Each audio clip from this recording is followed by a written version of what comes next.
Assalamualaikum warahmatullahi wabarakatuh. Alhamdulillah. Bagaimana kabar sobat Kalam Sias semua? Semoga senantiasa dalam ridho Allah Subhanahu wa taala. Jangan lupa dukung channel ini dengan subscribe dan ajak teman lainnya untuk subscribe.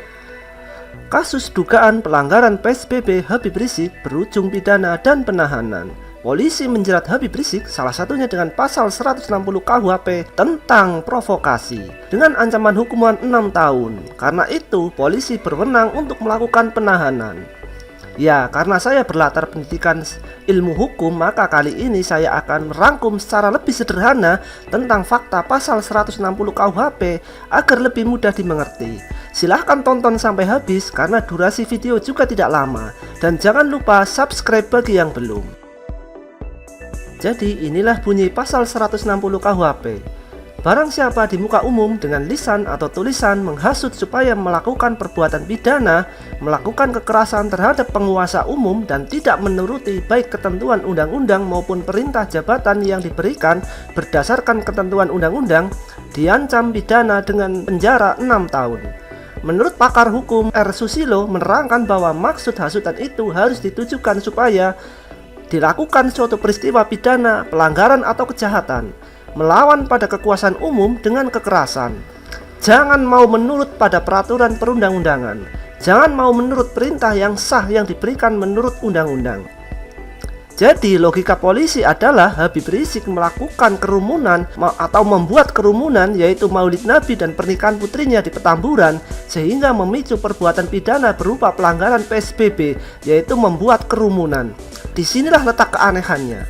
Fakta hukum pertama bahwa pelanggaran PSBB tidak bisa dipidana. Hal tersebut disampaikan oleh pakar hukum tata negara Yusril Ihza Mahendra.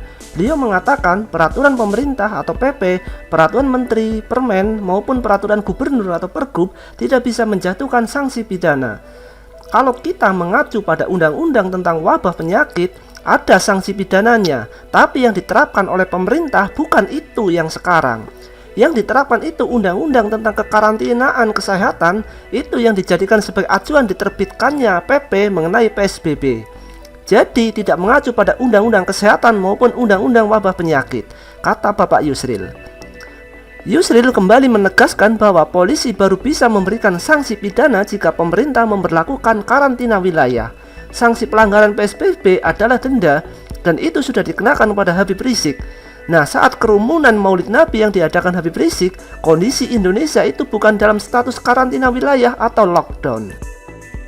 Lalu fakta hukum kedua, kita kembali pada pasal penghasutan yaitu 160 KUHP tadi. Sudah diubah dari pidana formil atau delik formil menjadi pidana atau delik material. Maksud dari delik material adalah harus ada akibat dari perbuatan hasutan tersebut sehingga si penghasut bisa dipidana. Misal akibat hasutannya maka terjadi kerusuhan, pengerusakan, pembakaran, dan lainnya. Itu maksud dari delik material. Faktanya syarat material tersebut tidak ada.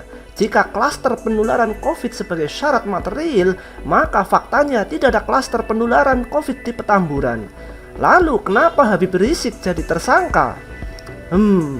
Jangan-jangan, ya jangan salahkan jika rakyat menganggap ini hanya untuk urusan ambisi politik saja, atau pemerintah memang tidak suka gerakan Islam. Wallahu a'lam bishawab. Wabillahi taufiq wal hidayah. Wassalamualaikum warahmatullahi wabarakatuh.